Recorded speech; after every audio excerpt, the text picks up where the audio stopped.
All right. And we are live. Hello, everyone. I am JD Bryden with the Conservative Union, the Free Radical Network, and the Party of Choice. And I'm extremely happy to bring to you guys another candidate interview, this time with a actual nominee. We have with us Jeff Bell, the Republican nominee for U.S. Senate, running against Cory Booker in November here.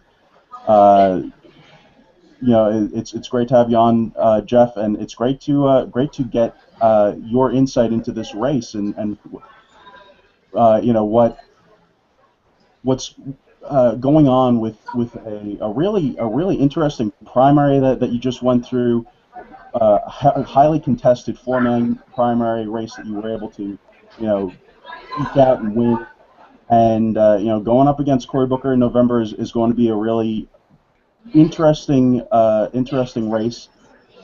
I would love to hear more about who you are, because that's something we didn't really get um, a great introduction to too many of the Senate candidates in New Jersey. I would love to hear more about you, where you're from, and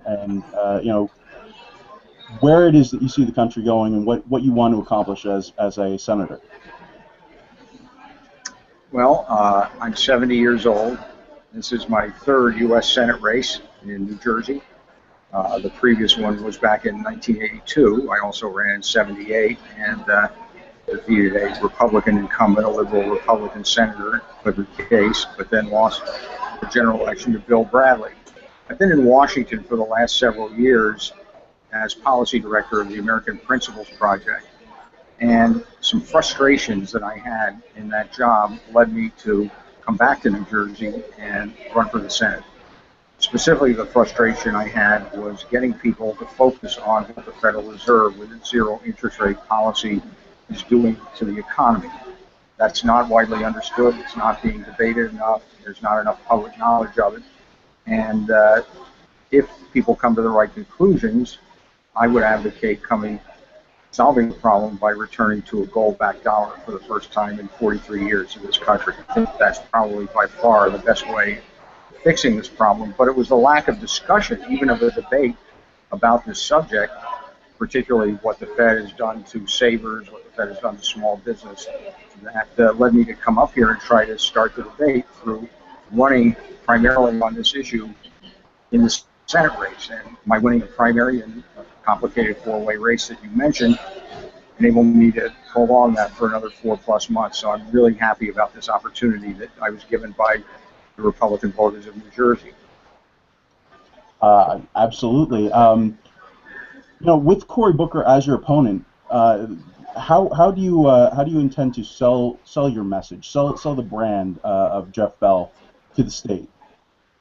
I am a candidate of big ideas. I ran before as one of the early statewide advocates of the Kemp-Roth tax cut, and even though I lost to Bill Bradley 3 years later, it had been enacted as the Reagan tax cut, signed into law by President Reagan in 1981. So I know that the voters of New Jersey, in that case, even though they didn't elect me, have the capability and the willingness to put a new issue onto the table for the rest of the country. And so having had that experience, it made me want to do that. And as far as Cory Booker goes, he is a mentee, a protege of President Obama, and neither one of them has the slightest clue as to how to restore any kind of growth in the economy. In fact, the first speech Senator Booker gave is his maiden speech. He's only been in the Senate for about 6 months. Was about the extension of unemployment benefits. Well, you can say a lot of things about that proposal, the indefinite extension of unemployment benefits, but it certainly isn't about creating new jobs or economic growth. Absolutely.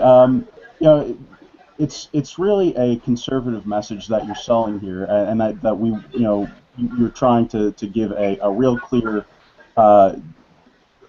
show a real clear difference to the people of New Jersey between what you have to offer and what Cory Booker is offering. I would love to hear what conservatism is to you. What does conservatism mean to you? Conservatism, and I've always been one, at least since I was old enough to vote, is It was best captured by, in my opinion, Ronald Reagan, whom I worked for in 1974, 1975, 76, and then again in 79 and 80. And it was very American, his kind of conservatism. It was very populist. He had great faith in the people. It believed in public order, but also in letting people make a lot of their decisions for themselves. President Reagan was in favor of greater decentralization than we have, or that he was able to achieve. He was pro-growth. He simplified the tax system, getting the top rate from 70 to 28%. And by showing strength, not by having to go to war, but by showing strength via the military buildup, SDI, the Reagan Doctrine, he won the Cold War, as Margaret Thatcher said, without firing a shot. That, to me, is the essence of conservatism, and it's consistent with tremendous and unexpected achievements based on the ability and competence of the American people. Absolutely. You know, that is a great message to me, but I'm already a conservative. You know, that's something that we've been trying to identify through these interviews. What exactly, you know, we have this great message. How do you convey it? How do you sell it to the people of New Jersey in a way that'll grow the party? How do you get people invested and interested in coming out and voting for you? Well, let's talk about the way New Jersey has changed since I ran 3 decades ago. The biggest change is demographic. There are 18% of the state is of Hispanic, Latino origin. Before it was about less than half that. 8% of the state is of Asian origin. When I was running, it was 1%. So these are vast changes in the direction of minorities, people of color, however you want to look at them. And my own belief is that they're not that different from the rest of Americans in their ideology, their basic values. They're very pro-family, both of those groups, Asians and Latinos. And they believe in getting ahead by hard work and starting small businesses. And I think the barrier has been that the Republican Party in recent years has seemed to be unwelcoming of these voters. Their stance against illegal immigration, which is a perfectly legitimate stance, but it comes across to them, to these minorities, even the ones that don't have immigration as a direct personal issue, as being unwelcoming toward the greater share of America that these people, these families are making up. And I think we have to get that off the table. We do need an immigration reform that addresses all of these problems and erects, in the place of the mess we have now, a legal immigration system that enables people to become immigrants and also to come in temporarily, legally, for work and then return to their countries of origin. Until we get that moving forward, and Republicans are seen as problem solvers in that area, I think there's going to be a barrier toward Latinos and Asians considering Republican nominees. I'm the only candidate, including Senator Booker, who has a website in Spanish, and I intend to work hard to achieve that. That's a really good point. There's really no excuse for not having a translated website, I think, going forward. Considering the importance of these new, these demographics as an emerging voter bloc. On that same subject, it's one thing to say that these communities haven't really been open to conservatives, been open to Republicans. It's another thing completely to go into these communities and actually talk to the people and bring the message of conservatism to the people in those areas. So, how do you intend to go and make those inroads into these non-traditional GOP voting blocks? Well, I certainly intend to campaign there. One of my best received speeches in 1978 was before the state NAACP in Jersey City, and I'm not at all reluctant to go in and talk to audiences that comprise the majority of minorities, so to speak. But also we'll use the traditional and newer means of media, radio, including Spanish language radio, a good website that addresses their concerns, and just all the usual things that he can afford to do. Awesome. You know, on that subject of talking about the broad spectrum of tools available, you know, radio and Spanish language radio, you in the primary, you know, you proved that an old school mail campaign still does wonders for. Hang on one second. No Sorry. problem. Go ahead. That an old school mail campaign still, you know, is still effective in winning elections. I mean, that's one of the things that many people have, you know, sort of pointed to as to, you know, why you won was a really effective mailing campaign in the later days of the election. So in addition to that, you know, old school approach to you know, sending out mailers and getting out the vote in those traditional ways. What do you think about the emergence of social media like Twitter and Facebook, which you guys have, you know, as political tools in this environment? Well, my campaign manager, Rich Danker, is very attuned to new media, and he convinced me after some reluctance on my part to go on Twitter. And I don't know that much about Twitter. I'm learning more about it, but the odd thing is I waked up the next morning after going on Twitter and found I had my first follower, Senator Cory Booker. That's impressive. That's very interesting.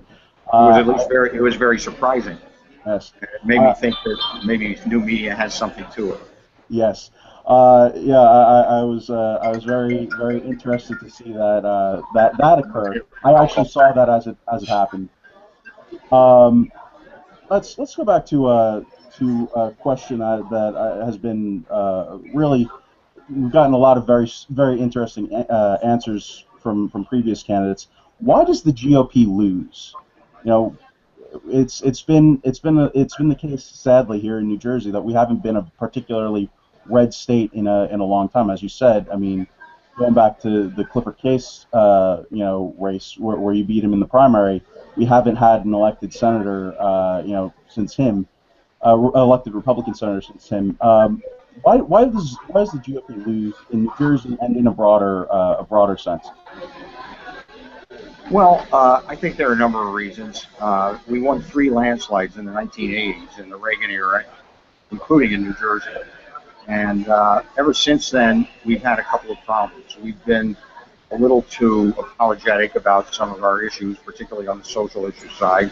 And also, we stopped having the economic goods in terms of a strategy to grow the economy. President Reagan had that in spades. He turned that issue around from an era in which the Democrats were considered to be the party of economic growth. But I think under the 2 President Bushes, we lost some of that aura. And in fact, the Reagan expansion continued under Bill Clinton. Bill Clinton, to his credit, didn't do anything to disrupt it. In fact, did a few things that increased the expansion. And I think that Republicans aren't clearly identified with the average American as the party of economic growth and sound money. That's one of the goals of my campaign, to try to restore that position. You know, talking about wins and losses, and you mentioned big victories for the Reagan campaign in New Jersey in the 80s. Somebody who's had really big success here in New Jersey as a Republican, I mean, we got to talk about him, is Chris Christie. He's won, you know, really large victories in the 2 gubernatorial elections that he's been in. What can Republicans, what can other candidates here in the state learn from his victories, and is there anything that you can take away and utilize in your campaign? Yeah, I'm glad you brought that up, because I meant to before in relation to the Hispanic vote. Governor Christie got about 51% of the Hispanic vote in this state. He's pro-immigration reform, but he also speaks to their other concerns. He is the most socially conservative governor that we've had in perhaps 50 years. Economically conservative. He's the first one in a long time to push for tax cuts, not just keeping taxes down. So Governor Christie originally was elected in 2009 over John Corzine, pro-life, pro-marriage, pro-tax cut. And how could he win if New Jersey has gone that far to the left? How could he win in 2009, let alone 2013, when he won by 22 percentage points over a liberal Democrat? I think the state, what his success shows is the state, including the emerging minorities who make up such a larger part of it, are open to the conservative message. I think that that's absolutely true, and I would be ecstatic if we were to have some more success in getting to those groups. One area that Governor Christie hasn't had as much success with is the fate of down-ballot candidates. We've got some really quality congressional seats going this year. I know Dr. Alita Eck in Congressional District 12 and Gary Cobb in CD1. Both are causing some serious buzz. Dr. Eck in particular is running for Rush Holt's old seat that he vacated, so she's got a real shot at this. How might you be able to impact those races? Are you going to be involved trying to, because we have a team here, a GOP team that needs some revitalization. I think if they sign on to my agenda for growth, it will help them. My second place finisher in my primary, Rich Pizzullo, has already gotten behind, not just gotten behind me, but is now on the issue of the damage the Fed is doing. One of my other opponents, Murray Sabrin, has been there all along. And in fact, I used him as a surrogate speaker for an event in Passaic County that I couldn't make just last night. So we have, of the four candidates, at least three that I know of are talking about the same issues. If that goes down to the congressional level, I think having a unified theme of saying we have to do something that finally ends the gridlock in the economy and the non-creation of new jobs, I think that'll be a plus for everybody concerned. Let me mention one other thing about the legislative elections. Not many people realize this, but the Republican Party in 2013 won the votes for state senate statewide, and they also won the votes for state assembly. Yet they only won 40% of the seats in the Senate and Assembly, 40% in each. The reason is that there was an outrageous gerrymander in 2011. There's a so-called nonpartisan commission, but they had a tiebreaker who completely sided with the incumbent Democrats. And so even when the Republican Party wins the legislative vote, we don't make any gains. The congressional districts have a much more balanced alignment.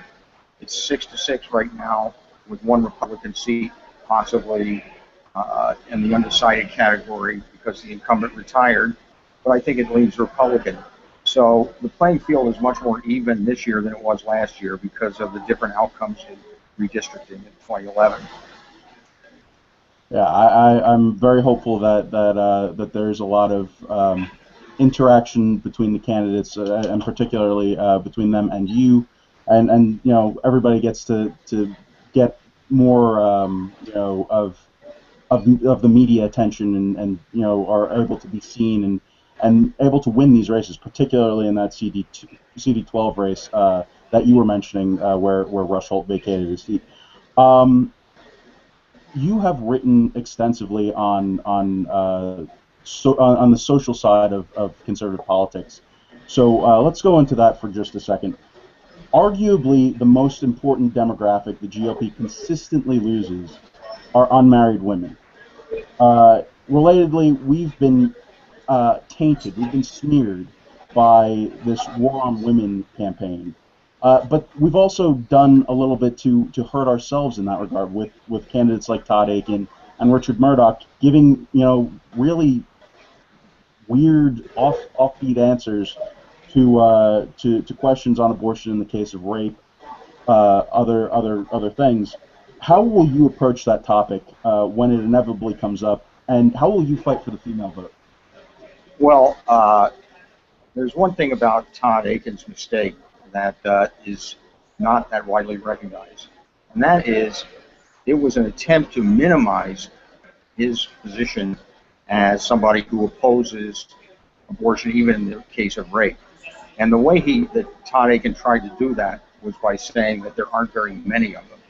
However, the Centers of Disease Control estimates that there are 32,000 of them every year, pregnancies as a result of rape. So you can't finesse 32,000 people. We have to, as pro-life candidates, be very straightforward in saying that as horrible an experience it is for a woman who has been raped and becomes pregnant, the guilt is not with the unborn baby. And it's inhumane to carry out a punishment that affects an innocent baby that isn't even yet born. So that is the best way to handle that issue, not to try to finesse it by saying, well, rape doesn't ever or very rarely results in abortion, because that wasn't true. And it seemed to be that Mr. Aiken was sliding away from his own very admirable position against exceptions, even in the case of rape. So I just think that answer that I just gave, although it doesn't seem completely relevant to your question, is very important to your question, which is we have to be unapologetic, straightforward, not finesse the position, and there will be people who disagree with that. Obviously, in New Jersey, there are many. But I think that even those voters who disagree with the pro-life position respect a candidate who doesn't try to kind of slide away from the implications of where he stands. I will say that on the subject, going back to last year's election, watching the debates between Steve Lonegan and Cory Booker, one of the areas where Steve Lonegan consistently scored points, I think, and had Cory Booker backpedaling, was on the subject of abortion, particularly because of Cory Booker's association with NARAL and his stance on partial birth abortions. So, well, there's not an abortion in the country that he would make more difficult or much less illegal. And I'd like to point out something else about Mr. Booker, which is that he was co-chairman as mayor of Newark of the Democratic Platform Committee in 2012. Now, Bill Clinton tried to rhetorically soften the Democratic pro-abortion position by saying, we all agree that abortion should be safe, legal, and rare. Cory Booker, as co-chairman of the Platform Committee, took that out. He took the word rare out of that formula.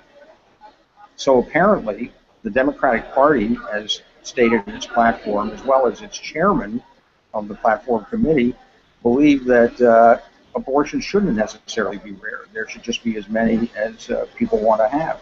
And if he thinks that supporting the right to life of a baby conceived in rape is an extreme position, I think the voters will be very interested to hear that he took out the word rare in terms of whether it's a good thing that a lot of abortions occur.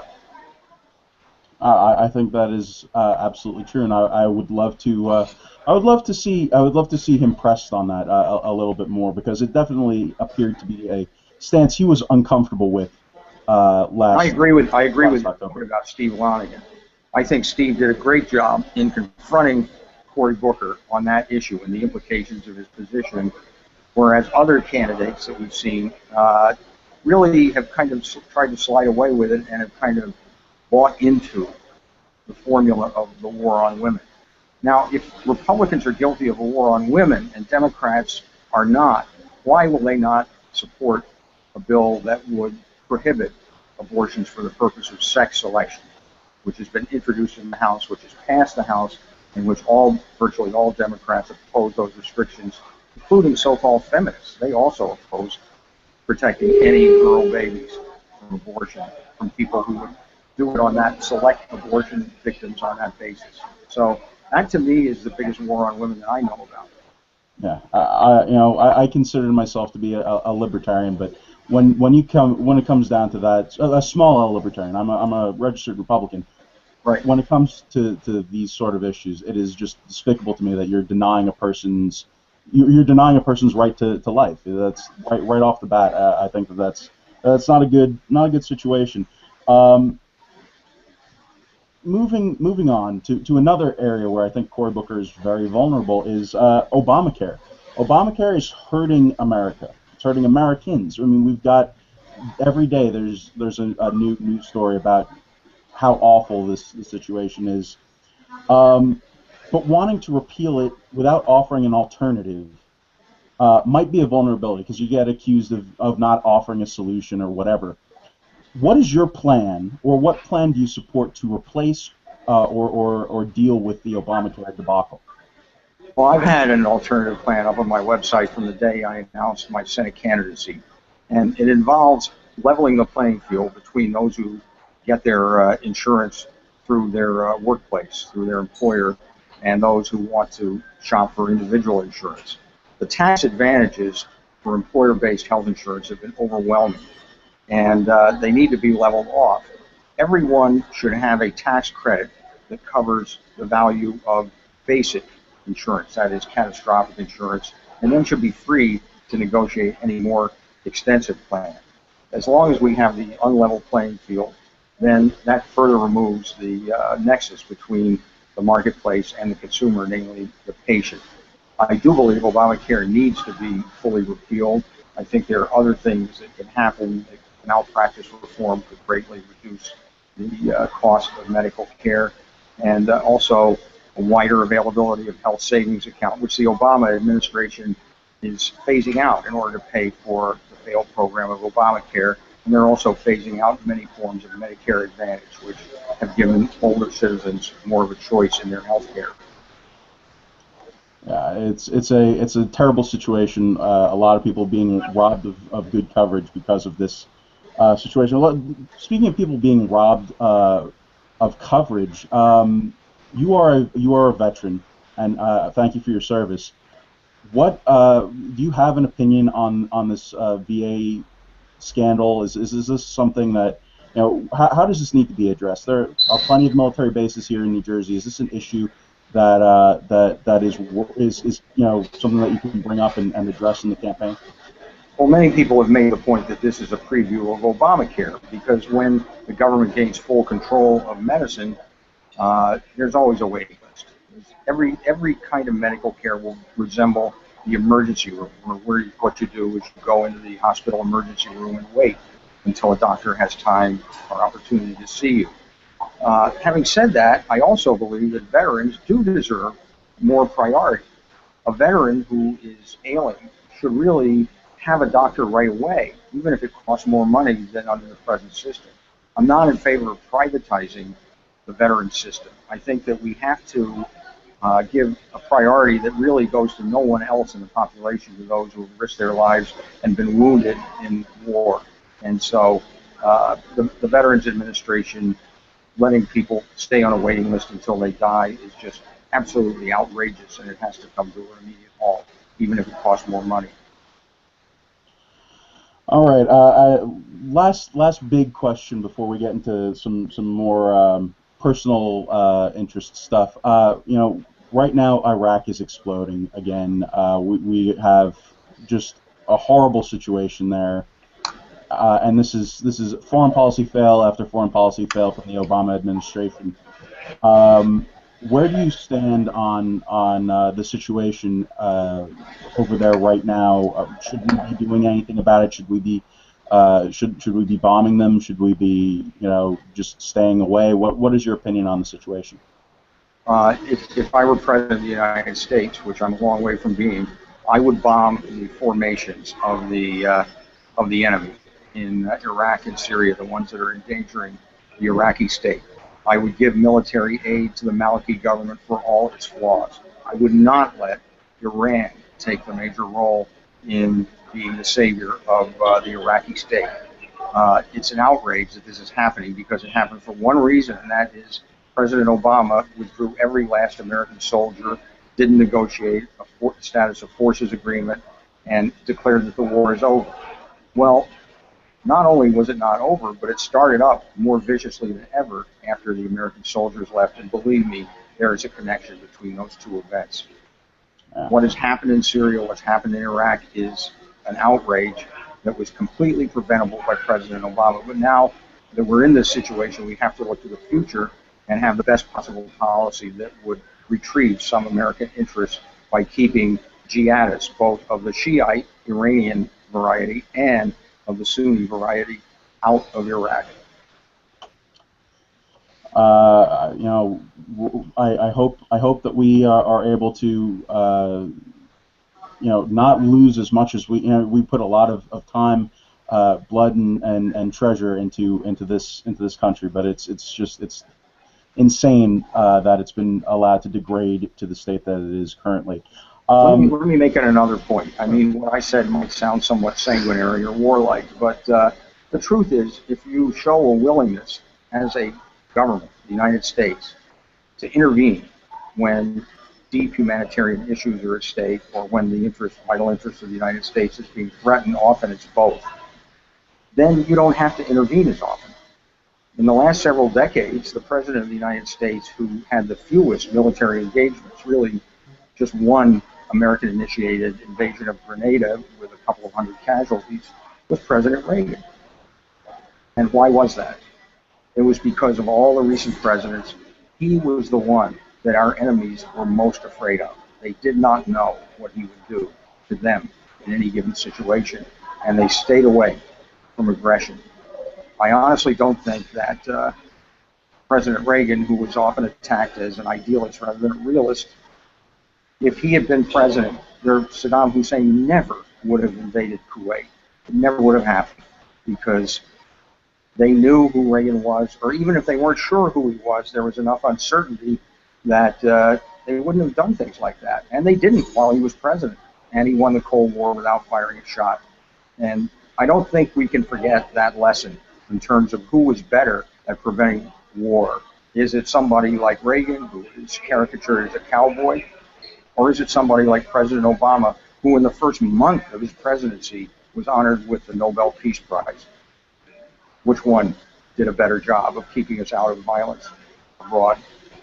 Yeah, you really couldn't make the peace through strength argument from the Obama White House. That's something I don't think that many people will try and make that argument. Well, not only that, but the Obama administration, and led by President Obama, they're not good learners.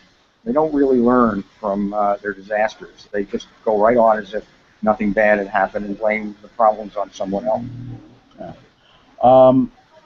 Thank you so much for the interview, for the tough part, for the difficult questions. Let's go into some more fun stuff. What current politician do you most respect? Currently, active politician. Well, I like Paul Ryan for his mastery of the issues, and I like Ted Cruz for that, but also for his guts. I think he has more pure guts than anybody on the conservative side, somebody that I agree with. I also like Marco Rubio as an articulator of the conservative position, so that's 3 for you. Awesome. What is your proudest accomplishment? In 1986, I was in the office of the man who defeated me, Senator Bill Bradley. We were watching the Senate's final vote on the Tax Reform Act of 1986. Actually, it was initial Senate passage. Final vote came after a conference committee met. The vote was 97-3 in favor of cutting all tax rates by plugging loopholes. The top tax rate was cut in that bill from 50 to 28%. And Bill Bradley, a man that I had run against on the tax cut issue, poured me a glass of champagne in his office, and we toasted each other. And that was the tax revolution. It changed the economy and the tax policy of this country, and it radiated out and affected almost every country in the world. It stopped having prohibitively high tax rates, and I can't help but think that my work with Ronald Reagan, Jack Kemp, and Bill Bradley on changing the taxes, the tax revolution that went worldwide, is the most successful thing I've ever been involved in. That's great. That's a pretty impressive accomplishment. What is your favorite kind of music? When you listen to your iPod, when you play music, what do you listen to? I like classical music, and within that category, I love Baroque, Bach, Handel, Vivaldi, those folks. I think not just their ability, but the form of Western music reached an aesthetic peak in the 18th century. Sorry, that's pretty obscure, but yeah, I'm telling you the truth. No. It's I'm a truth pretty teller. hard. It's pretty hard to compete with those guys. They are geniuses. There's a reason why their music has endured for so long. Let's go from music and classical situations to sports. Do you have any sports teams, and what are they? Who do you root for? Well, I happened to be in living in New York City as a boy in 1952 when I first got interested in baseball, football, and basketball. So I stuck with those teams, the teams I adopted at that time, including the New York Giants after they went to San Francisco. I saw my first New York football Giant game in 1952. The Giants were playing in the Polo Grounds at that time, and they defeated the San Francisco 49ers 23 to 14. And I've been a big Giants fan ever since. And even when living in Washington, I enjoyed their success in winning 4 Super Bowls. In fact, I witnessed one of them, the first one in 1986 in Pasadena. So the Giants and the Knicks, although they're much more frustrating as an NBA team. At least it's not as bad since you have the Giants there to buoy you up. I'm a Jets fan personally, so it's just been miserable. I pity you. I pity you. At least since 1969. Yeah, it's been a little bit of a tough situation, but hey, I have high hopes for next season. Finally, no, let's do this real quick. What is the last book that you read? That's always an interesting question. I read one that I remember vividly is Wellington in the Years of the Sword, about the Duke of Wellington and his victory over Napoleon in the Battle of Waterloo, and his life leading up to that moment, after which the Duke of Wellington retired from battle undefeated. He never lost a battle, and he fought a lot of it, and he's one of my heroes. I can't say that I'm going to retire undefeated. Well, hopefully you get a nice victory before you call it quits. So that's absolutely hopefully that's on the menu. Finally, speaking of menus, what is your favorite New Jersey diner? It's an important issue here in the state of New Jersey. You've got to have an opinion on this. Well, the Jackson Hole Diner in Inglewood has gotten more of my business since I started running than any other. I've also been to the TikTok Diner recently, and that's a great one. But the Jackson Hole is the diner most accessible to my house where I live in Leonia, New Jersey. And so I've been enjoying that one. Awesome. Before we go, I want to give you the last word. If there's anything that you want to get out there, let people know, please go for it. Well, I want to caution people that the Democratic Party has become the party of money. They have, like Senator Booker, they're in Silicon Valley, Hollywood, and Wall Street. And Wall Street is a codependent on the Federal Reserve zero interest rate policy. So Cory Booker will not agree with me on anything that I would want to do about returning monetary policy to normal. And he will have more money to spend on whatever it is he wants to do. Other than extending unemployment benefits in a down economy, I don't think he has any change that he favors in the Obama economic policy or in that of the Federal Reserve, which is crippling the economy in a jobless recovery and crushing down wages. So even though he will have more money to spend, I believe I'm going to have a better argument. I will use every kind of medium, including the one we're on right now, to get the wide difference between Senator Booker and me across to the voters of New Jersey. Thank you so much, Mr. Bell, for running and for saying that, because that gives me a lot of hope going into this election. Please, everybody go. The website is bell2014.com. You can find him on Twitter at JeffBell2014 and on Facebook, Jeff Bell for U.S. Senate, I believe, or Jeff Bell 2014 as well on Facebook. Search Jeff Bell; it'll be right there at the top. Thank you again so much for being here, and for the Free Radical Network, for the Party of Choice, and for the Conservative Union. I'm JD Bryden, and thank you guys for being here. JD, thank you.